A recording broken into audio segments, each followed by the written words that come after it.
a right-wing nationalist, not a conservative. But he has I don't care what they think they have. I mean, he has the conservative base. What they're not admitting, once again, it's the Republicans not admitting what reality is, what's happening. He has their base. It doesn't matter what they think he is. He is the new conservatism.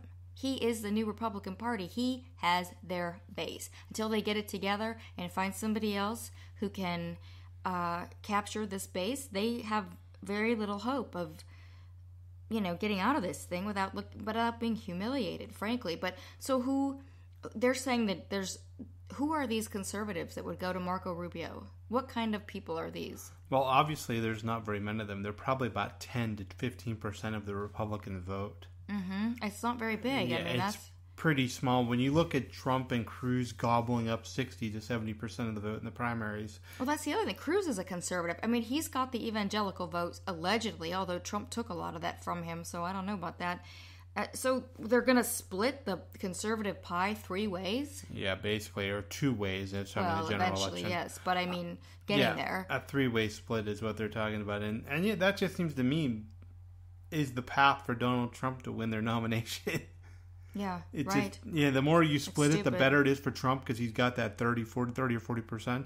But, I think we need to say, again, this was a really good night for Hillary Clinton. Maybe her best night of the whole campaign. Oh, it was. Her speech was fantastic. And that's what's so ironic about all these men, correcting her. Her speech was actually fantastic. She has hit her stride. I think she's found who she is and how to portray that to the people, and she's very comfortable. They were relentless campaigning. She wasn't going to take anything for granted.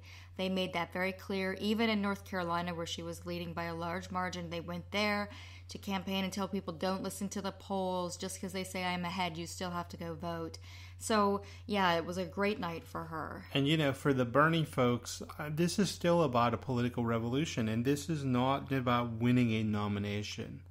Like earlier we talked about, this is probably, like, I would say, I think about this a lot, and some of the Bernie people are Bernie come-latelys that are basically the anti-Clinton crowd that go back to the 1990s, that are the far left, the people that were bummed when Elizabeth Warren didn't run, they latched onto Bernie. But there's a lot of Bernie people out there that have been with him for years.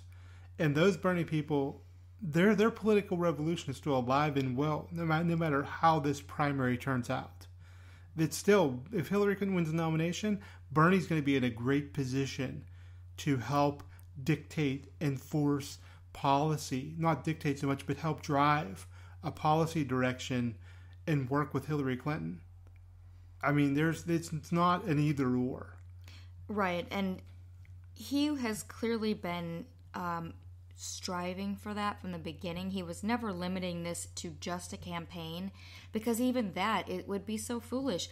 Look what happens when you get in office. A lot of the things that you want to do, you can't get done. You've got to have that movement behind you. You've got to have the people changing their mind, coming to see your policy as the right policy, as the moral policy. And that's really what he's trying to do. He's changing something.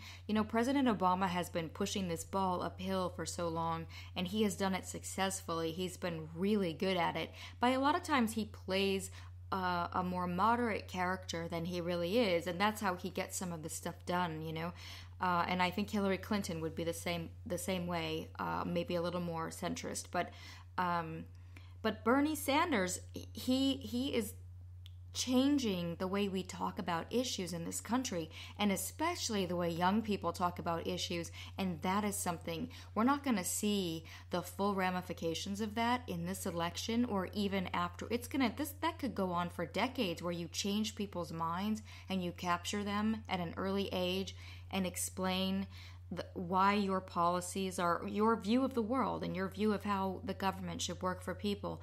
That can last for decades. I think it's very powerful. Bernie Sanders, I think, in a lot of ways is deconstructing a lot of the stuff that conservatives have done for the last few decades. And yes, well said. And I think that this is a movement. This is a social movement. This is a cultural movement. Whereas Trump's moving the country in a very ugly, negative, his supporters in a very ugly, negative cultural way. We talked about the Trump culture war last podcast. Bernie Sanders is fighting a different kind of culture war. And it's a movement. It's a social movement to take government back to the people. And that doesn't stop after this election ends. No, it becomes actually even more important. Maybe not, if you're looking at it as just a person, then you don't get the bigger picture. But if you look at this as what he's been talking about from the beginning, it becomes even more important. It becomes important for people to stay engaged. People who are out there, they're paying attention, they're writing letters to the editor, they're calling their representatives. Those people help push policy. They can push people because when public support is behind something, it gives the person in charge the political cover to make a big change. You look at the hits Obama took over Obamacare. There were years that he was assailed with all kinds of horrible accusations, and his approval rating took a beating. He paid a lot for that. It was worth it, but he paid a lot. And you've got to have the people backing you. That's what Bernie Sanders is doing. Yeah, so the Bernie people, don't hold your heads down. Don't be too discouraged, because you have a bigger mission here. And that job is not done, and that job isn't necessarily measured at the ballot box. Yeah, and let's not, he hasn't conceded, he hasn't written off his campaign, so that's not the point. Yeah. But it's a harder battle at this point, and that's why I'm sorry to interrupt you. That's why the campaign has to continue, because there's a dual objective here. Right, exactly. So I want to wrap this up because we still have a few more races coming in. They're minor, but I want to get back to it. So thank you so much for joining me tonight, Jason, and everyone who's listening. Thank you for tuning in. We will talk to you tomorrow. This is Sarah Jones with PoliticusUSA.com. Have a great night.